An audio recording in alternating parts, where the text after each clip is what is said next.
Abonnez-vous et cliquez aussi sur la petite cloche de notification pour ne rien rater de nos prochaines vidéos. N'oubliez pas de partager aussi la vidéo et de la liker. Afrique N24.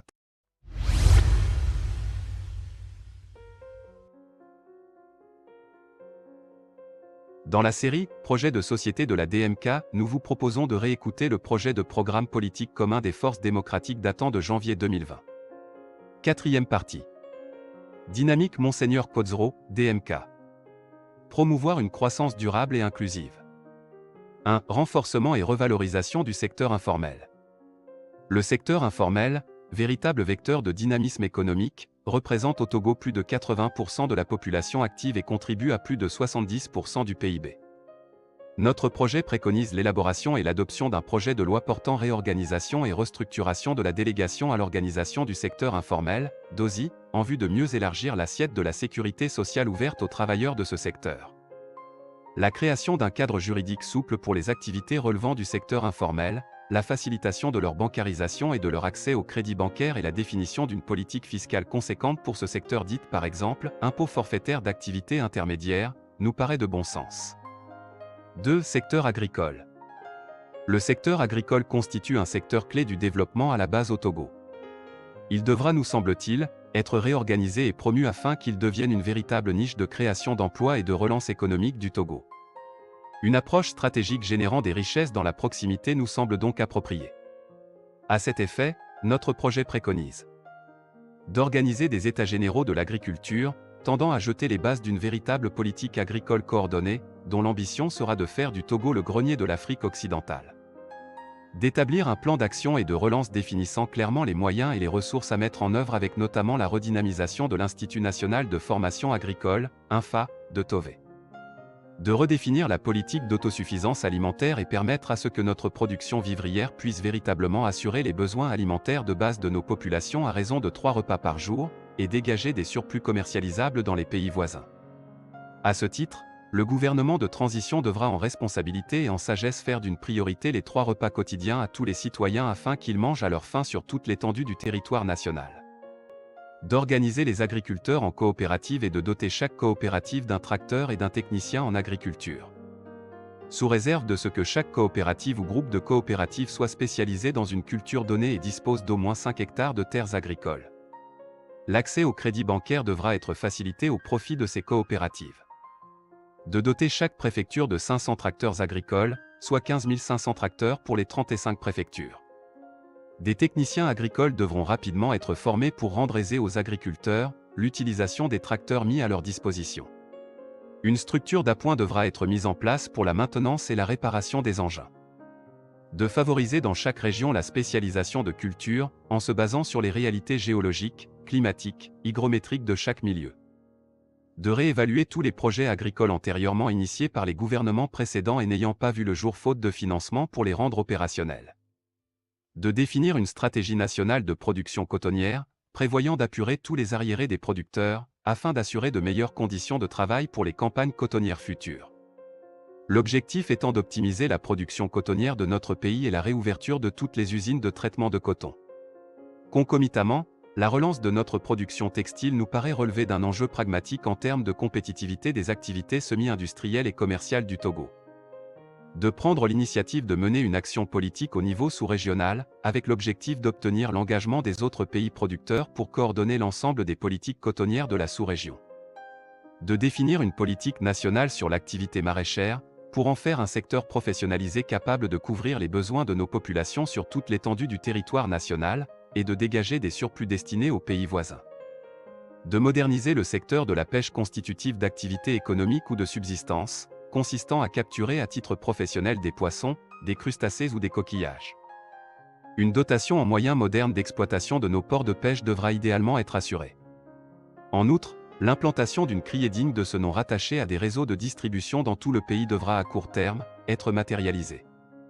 La conception d'un ambitieux programme de modernisation de l'élevage nous paraît judicieuse. Des centres de formation et de production en élevage devront être créés dans toutes les régions, en fonction des opportunités locales en vue d'offrir aux consommateurs des protéines animales de bonne qualité. 3. Culture, artisanat, sport et loisirs. Il n'y a d'avenir que dans la mesure où nous prenons réellement conscience de notre identité culturelle et y arrimons notre rapport au monde. Nos populations doivent se réapproprier leur histoire et la diversité de leurs richesses culturelles en vue d'un développement harmonieux du Togo. Dans cette perspective, notre projet estime urgent qu'une véritable politique de préservation et de valorisation de notre patrimoine culturel matériel et immatériel soit mise en place, de même qu'un engagement public de promotion artistique et artisanale. À l'évidence, au Togo, la création d'une « Fondation nationale pour la culture » dotée de moyens adéquats s'impose. Celle-ci devra décliner ses animations en s'inspirant des contenus divers de notre patrimoine culturel matériel et immatériel. Il nous paraît dès lors propice que soit inventorié l'éventail de nos expressions culturelles, puis que soient dégagés sur nos propres ressources les fonds nécessaires à l'entretien de notre patrimoine culturel. Pour le cas où la situation le requérait, nous estimons que prétendre aux bénéfices de soutien tant auprès de mécènes que d'institutions internationales serait opportun.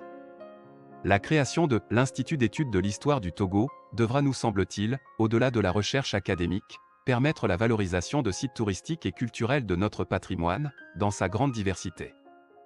Dans le cadre d'une refonte et d'une redynamisation de la promotion artistique nationale, notre projet préconise l'impulsion d'un soutien constant au titre de la nouvelle politique culturelle du Togo, à toutes les formes de création culturelle, arts plastiques, peinture, musique, danse, théâtre, littérature, mode, culture traditionnelle. Nous estimons que des moyens suffisants devront être mobilisés pour encourager les initiatives en faveur de la promotion culturelle, de l'animation événementielle et du développement spirituel des citoyens. Dans cette perspective s'inscrit la construction du village artistique et culturel doté notamment d'un grand théâtre, d'un conservatoire de musique et de salles d'opéra, d'espaces de jeux et de loisirs et d'un musée d'art et d'histoire. S'agissant des moyens du Bureau togolais du droit d'auteur, BUTODRA, créé en 1991 pour protéger et défendre les intérêts professionnels et patrimoniaux des auteurs, ils devront être renforcés pour un meilleur exercice des prérogatives dont il est attributaire. Par ailleurs, le renforcement de la protection des droits d'auteur devra, à notre sens, être strictement amélioré.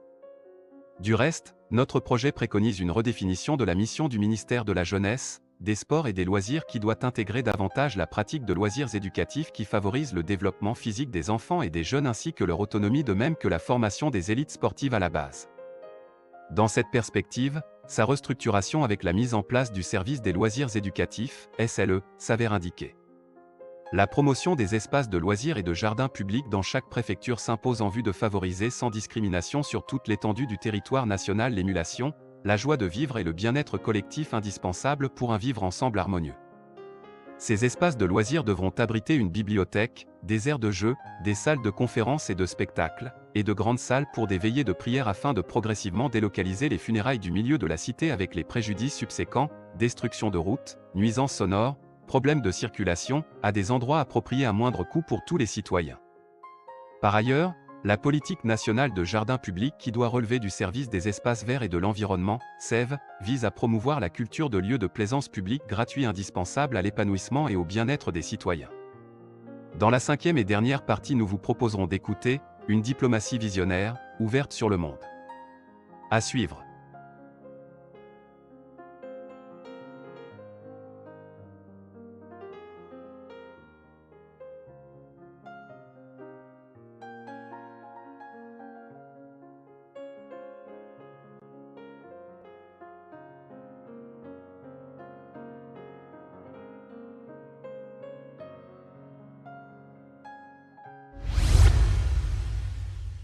Likez la vidéo si ce n'est pas déjà fait.